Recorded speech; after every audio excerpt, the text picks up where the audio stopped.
أعوذ بالله من الشيطان الرجيم بسم الله الرحمن الرحيم السلام عليكم ورحمة الله وبركاته. بسم الله والحمد لله والصلاة والسلام على رسول الله وعلى آله وصحبه ومن والاه وبعد. فقال الله تبارك وتعالى: إن هذا لهو القصص الحق. ناظرین اکرام اور خواتین ملت، اللہ کا بہت بڑا احسان و فضل ہے کہ اللہ سبحانہ و تعالی نے ہمیں ہندوستان کی اسلامی تاریخ پیش کرنے کی توفیق بخشی اور اسے سن کر اور اس سے عبرتیں حاصل کرنے کی اللہ سبحانہ و تعالی ہمیں توفیق بخشے۔ برادران اسلام، ہم نے گزشتہ کی مجلس میں اورنگزیب، دارا شکوہ، شاہ جہان، یہ جو احوال، یہ جو حالات تھے، اس تعلق سے گفتگو کر رہے تھے۔ آج ہم اسی گفتگو کو آگے بڑھاتے ہیں۔ آج ہم سب سے پہلے دارا شکوہ جو شاہ جہان کے بڑے لڑکے تھے ان کے تعلق سے چند باتیں بیان کرنا ضروری سمجھتے ہیں۔ یہ جو دارا شکوہ صاحب تھے، انہوں نے اپنی زندگی میں 3 کتابیں لکھی۔ فارسی کے ایک زبردست انشا پرداز تھے، بہترین رائٹر تھے، اور جیسے کہ میں نے بتایا، یہ بڑے لڑکے ہونے کے ناطے شاہ جہان نے انہیں ہمیشہ اپنے پاس رکھا۔ یہ ہمیشہ دارالسلطنت میں رہتے تھے اور شاہ جہان کی انہیں خاص صحبت نصیب تھی، اور بقیہ جو شجاع، مراد اور اورنگزیب تھے، یہ دور دراز علاقوں میں اپنی اپنی گورنری کر رہے تھے، اور دارالشکوہ ہی میرے بعد تخت نشین ہونے والے ہیں۔ اسے شاہ جہان نے عمل میں بھی کر کے دکھا دیا۔ لیکن یہ جو اورنگزیب تھے، یہ بہت ہی ہونہار، اور دوسرے بھائی بھی بہت ہی ہونہار تھے، اور دارالشکوہ کو یہ ہمیشہ یہ ڈر لگا ہوا تھا کہ کہیں بھائی لوگ ان کے بادشاہ بننے کے راستے میں روڑے نہ اٹکا دیں، اور یہ اپنے بھائیوں سے ہمیشہ ڈرا کرتے تھے۔ اور گزشتہ کی مجلس میں ہم نے دیکھ لیا کہ شاہ جہان نے اپنے بچوں میں جس طریقے سے ڈسکرمنیشن اور بے انصافی کی تھی ایک حساب سے، اس کے نقصانات انہیں جھیلنے پڑے۔ یہ جو دارالشکوہ تھے، جیسے میں نے بتایا، ان کی 3 کتابیں تھیں: سفینۃ الاولیاء، سکینۃ الاولیاء، مجمع البحرین۔ بہترین فارسی کے رائٹر تھے اور فارسی کے شاعر تھے۔ یہ جو شخصیت تھی، یہ جب ان کی عمر 19 سال کی تھی، ان کا تعارف ایک صوفی حضرت سے ہوتا ہے، اور وہ صوفی حضرت کے انتہائی دل دادا ہو جاتے ہیں، اور ان کے سامنے وہ سجدے کیا کرتے تھے، وہ ان کے سر میں ہاتھ پھیرتے تھے۔ اس طریقے سے وہاں سے ان کے اندر ایک اس قسم کی جو ہے صوفیزم اور تصوف کا جو ہے ایک میل ان کے اندر پیدا ہو گیا۔ تو اس کے بعد سے لے کر وہ اسی چیز کو لے کر اسی چیز میں انٹرسٹ زیادہ دکھانے لگے۔ تو آپ نے گزشتہ مجلس میں سرمد کے تعلق سے سنا کہ کیسے وہ لگاؤ پیدا ہوا اور آخرکار سرمد کا کیا حشر ہوا، یہ آپ نے سن لیا۔ تو یہ دارا شکوہ تھے جنہوں نے انہیں شہ دے کر انہیں مشہور کروا دیا تھا۔ تو یہ ایسے مجذوب جو بھی سڑکوں میں گھومتے تھے، جن کے پاس لباس کا کوئی سد بد نہیں تھا، کھانے پینے کا کوئی سد بد نہیں تھا، نہ نماز کی پابندی تھی، شریعت سے دور تھے، ایسے لوگوں کی جو بہکی بہکی باتیں ہوتی تھی، انہیں یہ قریب کرتے تھے اور ان کے پیچھے یہ رہنا پسند کرتے تھے، اور انہی کے تعلق سے اپنی کتابوں میں لکھا کرتے تھے۔ سفینۃ الاولیاء، سکینۃ الاولیاء، یہ جو بھی 2 کتابیں ہیں، انہی قسم کے اولیاء جو گزرے تھے ان کے تعلق سے انہوں نے تفصیلی گفتگو کی، اور ایسے ہی لوگوں کو اپنی مجلس میں بلاتے تھے۔ اور چونکہ دارا شکوہ کے ذریعے سے جب یہ اقدام ہوا تو دلی کے اندر، آگرہ کے اندر ایسے قسم کے لوگوں کی بھرمار ہو گئی، اور یہاں پر تصوف نے اپنا نیا رنگ اختیار کیا۔ اس سے پہلے جو تصوف تھا، اس تصوف میں تزکیۃ النفس کی باتیں تھیں، اور ادھر ادھر بعض شطحات تھے، تو بھی غالباً علی الاغلب یہی باتیں ہوتی تھی کہ آدمی تزکیۃ نفس کی بات کریں، ساتھ ساتھ شریعت کی پابندی۔ اور چراغ دہلی اور اس کے بعد نظام الدین اولیاء، جو بھی بڑی بڑی شخصیتیں گزری تھی، انہوں نے حفظ شریعت کی پابندی پر زیادہ ابھارا، اور اسی چیز کو وہ اپنے پاس رکھتے تھے، اور یہی تعلیم انہوں نے دی، اور باقاعدہ فقہ، اصول الفقہ، شریعت کی تعلیم دیا کرتے تھے۔ چراغ دہلی تو یہاں تک انہوں نے کر دیا کہ تصوف کو انہوں نے دوسرے بھول بھلائیوں سے نکال کر وہ شریعت کے بالکل قریب کر چکے تھے۔ لیکن یہ زمانے میں، شاہ جہان کے زمانے میں، تصوف گویا کہ شتر بے مہار ہو گیا، ہر چیز اس میں داخل ہو گئی، ہر رطب و یابس اس میں داخل ہو گئی، اور بھول بھلائیے اور پیچیدگیاں، آپ جو بھی کہیے، سب کچھ تصوف میں داخل ہو کے یہ ایک سمجھیے کہ شریعت سے دور ہونا شروع ہو گیا تھا۔ اور اس کے اندر وہ کوشش کی بھی ہاتھ تھی جس کے تعلق سے میں نے پہلے آپ کو بتایا، بھکتی تحریک جو چلی تھی، وہ بھی اس میں زبردست دخل انداز ہو گئے تھے. تو اس لیے اسلام ایک نئے رنگ میں تصوف کے آئینے سے دیکھنا لوگوں نے شروع کر دیا تھا اور اس کی بھرپور سرپرستی دارا شکوہ نے کی.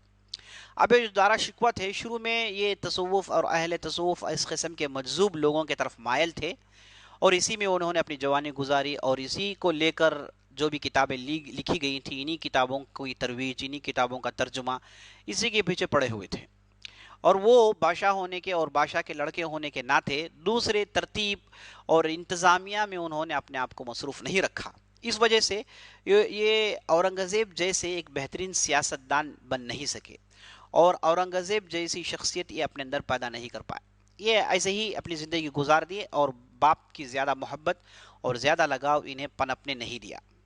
چونکہ آدمی اس وقت بنتا ہے جب وہ مختلف قسم کی دقتوں کا سامنا کرتا ہے اور خاص طور پر بادشاہ ولی العہد وہ لوگ ہوتے ہیں جو روزانہ پرابلمز کو دیکھتے ہیں, موت کو قریب سے دیکھتے ہیں. تو ایسے چیزوں سے ان کی شخصیت بڑی سخت اور گرم اور بڑی مضبوط بن جاتی ہے اور اس کے بعد وہ قابل بنتے ہیں کہ حکومت چلا پائیں اور حکومت کی حفاظت ایسے ہی لوگ کر سکتے ہیں.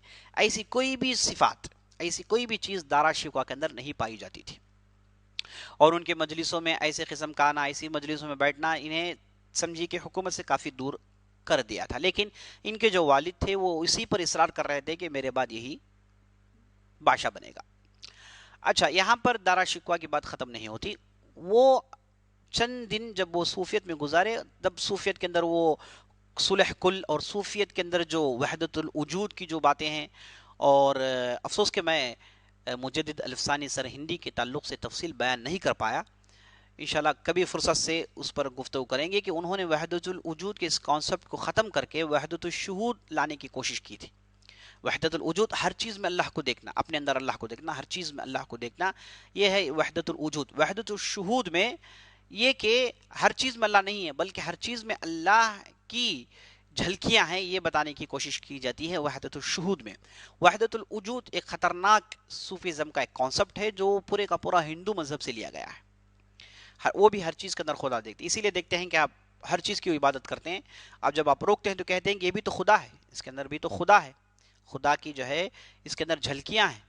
اور کبھی کبھار کسی شخص کو وہ خدا کر دیتے ہیں کیونکہ وہ دیکھتے ہیں کہ ان کے اندر بھی بعض خدا کی جھلکیاں ہیں اور بعض خدا کی جو ہے اس کے اندر جو ہے کرامتیں ہیں یا پھر معجزات ہیں یا پھر عجیب و غریب چیزیں ہیں. تو اسی کو لے کر صوفیت کے اندر جو مجذوب پن کے پیچھے گھومنا ہے, مجذوب لوگوں کو, مجنون لوگوں کو وہ اپنے قریب کرتے ہیں, وہ بھی یہی کانسیپٹ ہے کہ یہ جو دیوانے ہیں یہ جب دیوانے ہو جاتے ہیں تو یہ اپنے کنٹرول میں نہیں ہوتے. تو ایسی صورت میں ان کے اندر اللہ کا کنٹرول زیادہ ہوتا ہے. سمجھیے کہ اس کے اندر قدری فرقے کی بھی بعض چیزیں پائی جاتی ہیں. تو جب اللہ کا کنٹرول ان پر زیادہ ہو جاتا ہے تو اللہ کے یہ زیادہ قریب ہوتے ہیں. جب اللہ کے قریب زیادہ ہوتے ہیں تو ان کے ذریعے سے ہم اللہ کے قریب ہو سکتے ہیں. یہ سوچ تصوف کے بعض لوگوں کے پاس ہونے کی وجہ سے یہ پاگل مجذوب لوگوں کو یہ بڑے شہ دیتے ہیں, بڑے چڑھا کر دکھاتے ہیں. یہی وجہ ہے. تو یہ جو وحدت الوجود کا جو تصور تھا جس کے اندر ڈوب کر دارا شکوہ نے اپنے آپ کو گما دیا, یہ سمجھیے آپ. تو جب یہ ایسی چیزوں میں بہت آگے, بہت زیادہ آگے بڑھ گئے تھے اور شریعت کی پابندی تقریباً ختم ہو رہی تھی, دوسری شریعت کی باتیں, شریعت پر عمل, سمجھیے کہ شریعت سے بہت دور ہو کر طریقت میں بہت زیادہ دور جا کر طریقت کے بھول بھلیوں میں بھٹک کر کہیں کا کہیں پہنچ گئے تھے یہ دارا شکوہ. اب نہ کہ صرف بات یہاں رکی, بات اس سے آگے بڑھتی ہے اور یہ یوگیوں اور جوگیوں اور رشیوں منیوں کو بھی انہوں نے اپنے زمانے میں قریب کر لیا اور ان کی کتابوں کو پڑھنا شروع کرتے ہیں اور ان کے جو اہم جو سوامی تھے, ان کے جو بھی تھے, ان کے یہاں بیٹھنا, ان کی مجلسوں میں جانا, ان کے طرف زیادہ مائل ہونا, بلکہ وہ اسلامی لوگوں سے زیادہ ان کی طرف زیادہ مائل ہونا شروع ہو گیا چونکہ وہ دونوں کو ایک دیکھنا شروع کر چکے تھے. ان کے اندر جو صلح کل کا جو کانسیپٹ اور اس کے بعد وحدت الوجود جو اصل میں ہندو ویدانت سے لیا گیا تھا, تو ویدانت کو یہ پڑھنا شروع کرتے ہیں اور ویدانت کا ترجمہ ہوا, بھگوت گیتا کا ترجمہ کرتے ہیں اور یہی فارسی زبان میں کرتے ہیں اور یا پھر کرواتے ہیں. بہت ساری چیزوں کو انہوں نے ہندو مت کی ترجمہ کروا کے وہ اپنے پاس اپنے اندر رکھتے تھے اور انہی لوگوں کے ساتھ بیٹھنا اٹھنا ان کا بہت زیادہ ہو گیا تھا. یعنی اس اعتبار سے وہ ایک سوامی کی بھی شکل اختیار کر چکے تھے اور اس تعلق سے وہ کئی جگہ لکھتے بھی ہیں. تو یہ ان کی جو کوشش, اصل یہ کوشش تھی کہ ہندو جو ویدانت جو کانسیپٹ ہے اسے شریعت کے ذریعے سے اس کی تطبیق دی جائے, یعنی اسلام میں لا کر اسے امپلیمنٹ کیا جائے, یعنی اسے اسلامی رنگ دیں, اسلامی رنگ دے کر اس کانسیپٹ کو اختیار کرنے کی بھرپور کوشش کی جائے. یہ انہوں نے مجمع البحرین نامی انہوں نے کتاب لکھی, اس میں انہوں نے بھرپور کوشش کی ہے. یعنی وہ جو ہندو مذہب کے اندر جو بھی ہے وہ بھی اسلام ہی ہے, یہ دبے الفاظ کہنے کی انہوں نے بھرپور کوشش کی. تو یہ شخصیت تھی دارا شکوہ کی. جب انہوں نے ایسی کرتوتیں کرنا شروع کر دی تو علماء نے ان پر رد کرنا شروع کر دیا. دیکھیے یہ کہا علماء نے کہ دیکھیں یہ ان کا آغاز یہیں سے ہوا, دیکھیں کہاں اختتام ہو رہا ہے. تقریباً دین کے باہر چلے گئے, یہاں تک کہ علماء نے کہہ دیا کہ یہ بے دین ہو گئے, یہ ملحد ہو گئے. اور بعض علماء کو یہ خدشہ ہو گیا کہ جو اکبر نے شروع کیا تھا کہیں یہ دوبارہ زندہ نہ کر دیں. اکبر جہانگیر شاہ جہان کے بعد ان کے جو پرپوتے یہ دارا شکوہ دوبارہ اکبر نہ بن جائیں. ابھی ابھی اکبر کی جو بھی غلطیاں ہوئی وہ آثار کو ختم کر کے ہم باہر آئے ہیں, یہ دوبارہ کہیں اسی میں جا کے ملوث نہ ہو جائیں, یہ بھی ڈر تھا. اس بنیاد پر لوگوں نے ملحد اور بے دین ہونے کے فتوے اسی زمانے میں دے دیے تھے. لیکن شاہ جہان نے یہ کی نہ سنی. شاہ جہان کو دارالشکوہ کو بنانا تھا اور دارالشکوہ کو قریب رکھنا تھا. اب یہ دارالشکوہ صاحب تھے, ان کا خاتمہ کیسے ہوتا ہے؟ ان کا خاتمہ اس وقت ہوتا ہے جب شاہ جہان بیمار پڑ جاتے ہیں. شاہ جہان بیمار پڑ جاتے ہیں لگ بھگ 1650 کے آس پاس. جب شاہ جہان بیمار پڑ جاتے ہیں اور انہیں کچھ پیشاب کی علت ہو جاتی ہے, اس وجہ سے وہ کچھ کم نہیں کر پاتے, تو یہ بیمار ہونے کی وجہ سے یہ گھر کے ہو کر رہ گئے. تو منظر عام میں صرف دارا شکوہ آیا کرتے تھے اور حکومت کی سرپرستی حکومت وہی چلایا کرتے تھے. تو یہ خبر بہت دنوں تک چھپی رہی اور بعد میں بھائیوں کو یہ خبر پہنچ گئی, اور بھائیوں کے پاس جو خبر پہنچی وہ یہ پہنچی کہ شاہ جہان مر گئے ہیں, دارالشکوہ بادشاہ بن چکے ہیں. اس قسم کی افواہیں ان کے یہاں پہنچی. تو جب بھائی لوگ دیکھنے کے لیے آئے تو دارالشکوہ نے سب سے پہلی غلطی کی سیاستی اعتبار سے. وہ غلطی یہ تھی کہ بھائیوں کو وہ دلی کے اندر آنے نہیں دیتے, پورا ناکہ بندی کر دیا, راستے پورے بند کر دیے. بھائیوں کو جب بھی کوئی ملنے کی جو پیغام بھیجتا, آنے کی تیاری کرتا, کہا جاتا کہ مت آؤ. تو شروع میں یہ لوگ اجازت مانگتے رہے, لیکن بعد میں جب دیکھا کہ نہیں کچھ دال میں کالا ہے, کوئی چیز چھپائی جا رہی ہے, اس وجہ سے یہ جو دارالشکوہ جو ہمارے بڑے بھائی ہیں وہ ہم کو روکنے کی کوشش کر رہے ہیں.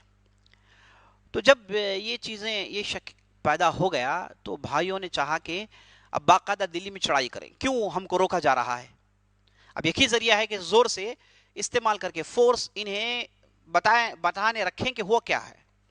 تو وہاں سے ایک جو ان کے بھائی تھے جو شجاع, وہ بنگال سے ایک لشکر لے کر آتے ہیں. فوراً دارالشکوہ نے ایک لشکر بھیجا اپنے بیٹے کے سرپرستی پر, اور گھمسان کی لڑائی ہوئی, اور اس کے بعد شجاع ہار گئے اور واپس بنگال چلے جاتے ہیں. اور اس کے بعد یہاں پر خبر پہنچی کہ باقاعدہ لڑائی شروع ہو گئی. تو اورنگزیب اور دوسرے ان کے بھائی مراد دونوں مل کر ایک لشکر بنا کے دلی پر چڑھائی کرتے ہیں. اور جیسے دلی پر چڑھائی ہوئی تو دارا شکوہ نے راجہ جسونت سنگھ کی سرپرستی میں ایک فوج بھیجتے ہیں اور دونوں کے درمیان لڑائی ہوتی ہے. اس طرف اورنگزیب تھے اور اس طرف راجہ جسونت سنگھ. ممکن نہیں تھا, مقابلہ ممکن نہیں. اورنگزیب نے بڑی آسانی سے شکست دے دی اور دلی میں داخل ہو گئے. اور اورنگزیب جنگی معاملات میں ان کا کوئی مقابلہ نہیں کر سکتا, اور بہت ہی دلیر قسم کے آدمی تھے. جب ان کی عمر 16 سال کی تھی, ایک مرتبہ دلی میں افواہیں پھیل گئی کہ ایک ہاتھی سرکش ہو گیا ہے, ہاتھی کو کوئی قابو میں نہیں کر پاتا. تو اس وقت یہ شہزادہ, یہ 16 سال کی عمر کا شہزادہ ہاتھی کے سامنے ڈٹ کر کھڑے ہو جاتا ہے اور ہاتھی کو ذبح دیتا ہے. تو اس طریقے سے بچپن ہی سے ان کے اندر غیر معمولی خوبیاں تھیں اور غیر معمولی دلیر تھے, اور لڑائی تلوار چلانا اور دوسرے ہنر سے یہ بھرپور واقف تھے. لڑائی میں کوئی ان کا مقابلہ نہیں کر سکتا, اسی لیے جب تک یہ زندہ تھے کبھی ہارے نہیں. لڑائی میں کسی بھی لڑائی میں ہو سکتا ہے کہ وقتی طور پر پیچھے ہو گئے ہوں, لیکن کبھی بھی بھرپور شکست انہیں ہوئی نہیں. اس کی وجہ یہ غیر معمولی ہونہار آدمی تھے. تو راجہ جسونت سنگھ جیسے لوگ ان کا کبھی بھی مقابلہ نہیں کر سکتے. تو بڑی آسانی سے جسونت سنگھ کو وہ مات دیتے ہیں اور دلی میں داخل ہوتے ہیں. اور جب دلی میں داخل ہوتے ہیں دارا شکوہ گھبرا جاتے ہیں, انہیں معلوم ہے کہ اورنگزیب کیا بلا ہے, تو وہ دلی چھوڑ کر بھاگنا شروع کرتے ہیں, لاہور چلے جاتے ہیں. اور اورنگزیب جب دلی میں داخل ہوئے تو دارا شکوہ نہیں ہے, اور جب دلی میں یہ اور ان کے بھائی جن کا نام مراد تھا وہ دلی میں ہوتے ہیں, اور مراد کی نیت بدل جاتی ہے اور وہ اپنے لشکر میں اورنگزیب کو ختم کرنے کی سازش کرتے ہیں, جس کی خبر اورنگزیب کو پہلے مل جاتی ہے. اورنگزیب ایسے آدمی تھے دشمنوں پر اپنی کڑی نظر رکھتے تھے, اور کہیں پر بھی انہیں پتا چل جائے کہ دشمن حرکت کرنے والا ہے تو اس کے حرکت سے پہلے یہ اپنی حرکت کر دیتے تھے. وہ چال چلنے سے پہلے یہ اپنا چال چل دیتے تھے, اور ویسے ہی ہوا. یہ جو مراد تھے اپنے انہی کے ساتھ رہ کر، انہی کے لشکر میں رہ کر وہ اورنگزیب کو ختم کرنے کی کوشش کرتے ہیں، تو اورنگزیب اپنی چال چل کے اور مراد کو موت کا سامنا کرنا پڑتا ہے۔ اس طریقے سے اورنگزیب نے پوری دلی کو اپنے قبضے میں کر لیا، پورا آگرہ اپنے قبضے میں ہو گیا۔ اب دارالشکوہ دور ہے، لاہور چلے گئے۔ اب دلی میں صرف اورنگزیب ہیں اور ان کے والد شاہ جہاں ہیں۔ جب یہ دلی میں گئے تو انہیں معلوم ہوا کہ شاہ جہاں زندہ ہیں، بیمار ہیں، اور خبر سے انہیں محروم کر دیا گیا تھا۔ ایک کام کرنے والے دارالشکوہ تھے اور والد کا بھی اس میں حصہ تھا۔ والد کی خاموشی، انہیں کہنا یہ چاہیے تھا کہ بچوں کو آنے دیں، ملنا چاہتے ہیں تو ملنے دیں۔ اس طریقے سے ناکہ بندی کر کے انہیں دور کرنا یہ ٹھیک نہیں تھا، لیکن شاہ جہاں خاموش رہے۔ دارالشکوہ کے محبت میں اور دارالشکوہ کو بادشاہ بنانے کے چکر میں ان سے بھی غلطی ہوئی، تو اورنگزیب آئے، چند دن دیکھے، لیکن شاہ جہاں دارالشکوہ کا ہی رٹ رہے تھے۔ دارالشکوہ کے ساتھ جو ہوا اور دارالشکوہ کی جو غلطی تھی وہ جاننے کے باوجود دارالشکوہ کا رٹ کر رہے تھے، تو اورنگزیب آخرکار مجبور ہو کے شاہ جہاں کو نظر بند کر دیتے ہیں۔ شاہ جہاں ایک جگہ انہیں نظر بند کر دیا جاتا ہے جہاں پر ان کا علاج ہوتا رہا۔ اس کے بعد 7 سال تک شاہ جہاں زندہ رہتے ہیں اور اسی بیماری میں، اسی عالم میں وہ فوت ہو جاتے ہیں۔ اور جب شاہ جہاں نے انہیں بند کر دیا تو اورنگزیب نظر بند کرنے کے بعد اورنگزیب کے علاوہ کوئی ادھر مقابلہ کرنے کے لیے تھا ہی نہیں۔ اب کوئی ان کا مقابلہ نہیں کر سکتا۔ زبردست یہ شخصیت تھی اور یہ ایسے آدمی تھے کہ سمجھے کہ وہ ادھر کوئی لاسانی تھا، ادھر کوئی نہیں تھا ادھر۔ تو ایسی صورت میں اورنگزیب تاج پوشی ہوتی ہے اور وہ ہندوستان کے بادشاہ بنائے جاتے ہیں۔ جیسے ہی بادشاہ بنتے ہیں انہیں معلوم تھا کہ دارالشکوہ خاموش رہنے والے نہیں ہیں، دارالشکوہ لشکر کی تیاری ان کی ہو رہی ہے۔ تو اب اورنگزیب کا طریقہ تھا کہ دشمن اپنی تیاری کرنے سے پہلے، اپنی چال چلنے سے پہلے یہ اپنی چال چل دیتے ہیں۔ تو جیسے ہی ان کے پاس خبر پہنچ گئی کہ دارالشکوہ ادھر تیاری کر رہا ہے تو فوراً وہاں پر ایک انتظام کرتے ہیں اور دارالشکوہ وہ چال میں پھنس جاتے ہیں اور گرفتار کر کے دارالشکوہ کو باقاعدہ دلی پہنچا دیا جاتا ہے۔ اور دلی میں آتے ہیں تو ان پر پہلے سے بہت سارے کیسز تھے۔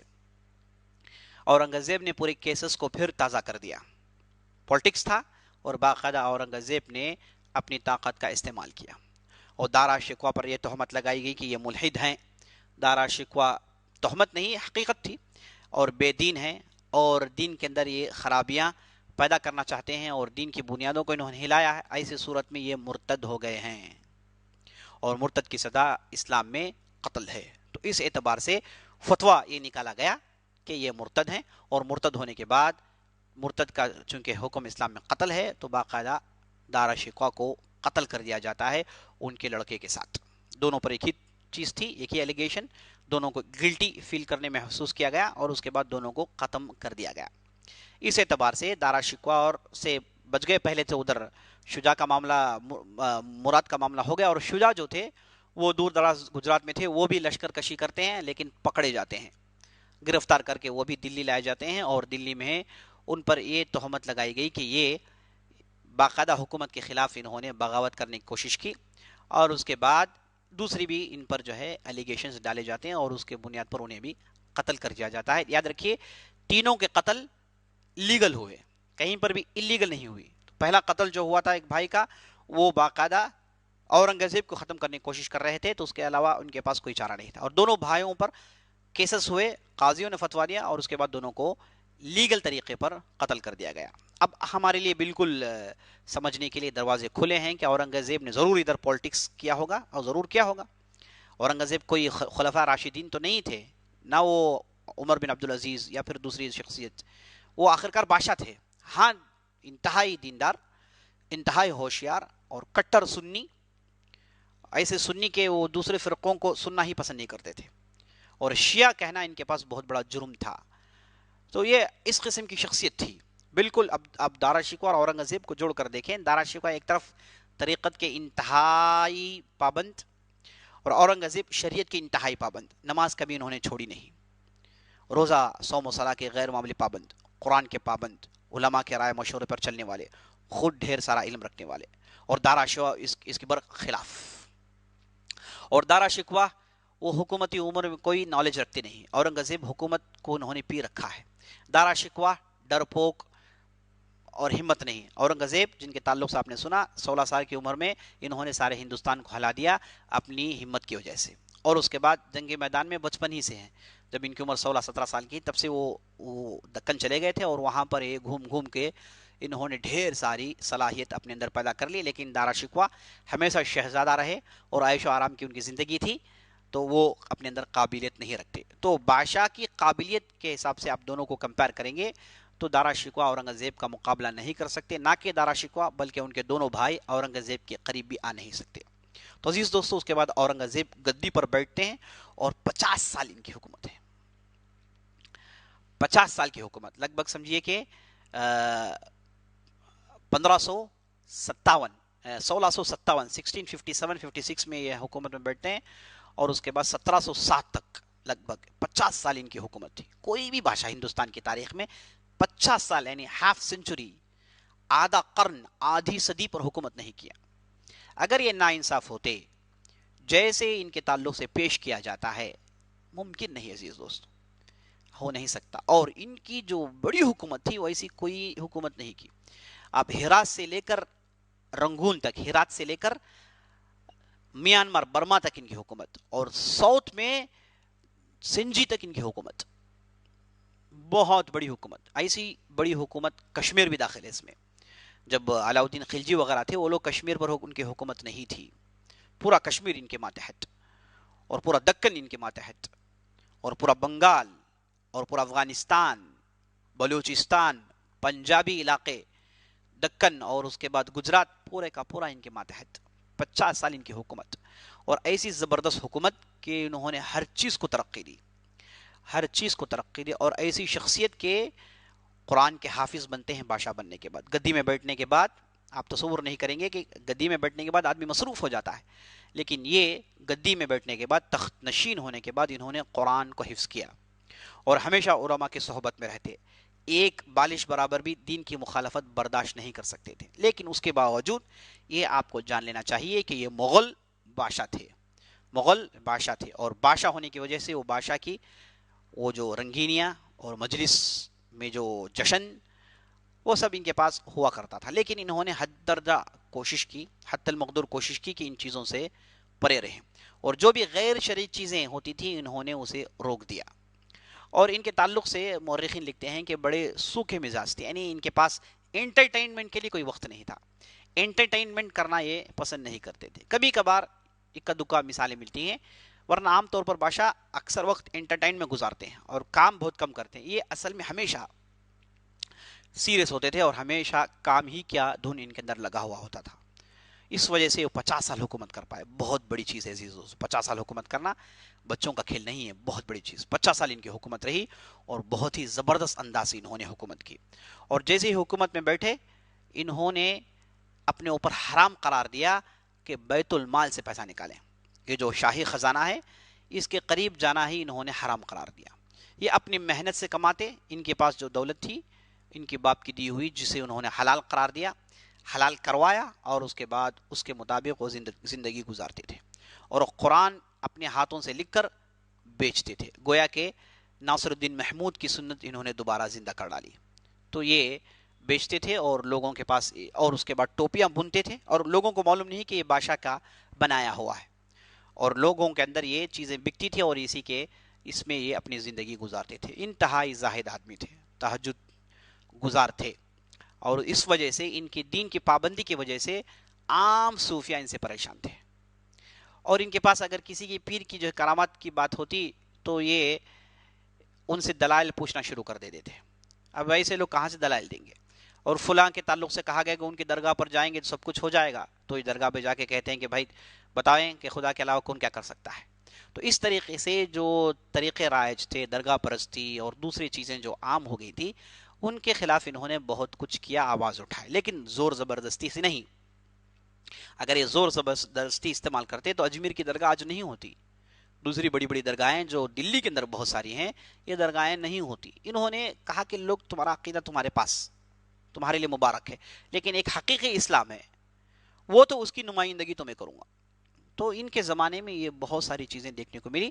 انشاءاللہ میں سمجھتا ہوں کہ زیادہ تفصیل میں جانے کا موقع نہیں، آئندہ مجلس میں ہم اورنگزیب اور ہندو، خاص طور پر اس پر میں زور دینے والا ہوں، ان کے ساتھ کیا سلوک رہا، اور اورنگزیب پر جو تہمتیں لگائی جاتی ہیں کہ یہ ہندو کش تھے، مندروں کو پھوڑتے تھے، ان تہمتوں کو ہم ہٹانے کی کوشش کریں گے، رفع کرنے کی کوشش کریں گے آئندہ مجلس میں. ورنہ اورنگزیب کی شخصیت بہت وسیع شخصیت ہے اور ان کی ترقیاں بہت زیادہ ہیں. ہر چیز پر گفتگو کرتے رہیں گے، وقت ہمارے پاس نہیں ہے، تو ہم ایک دو گوشوں کو لیں گے آئندہ مجلس میں اور ہم وہاں پر اورنگزیب کی بات ختم کریں گے. 1707 تک ان کی حکومت رہی اور جس دن اورنگزیب کی حکومت ختم ہوئی وہاں سے مغلیہ سلطنت کا زوال شروع ہو جاتا ہے.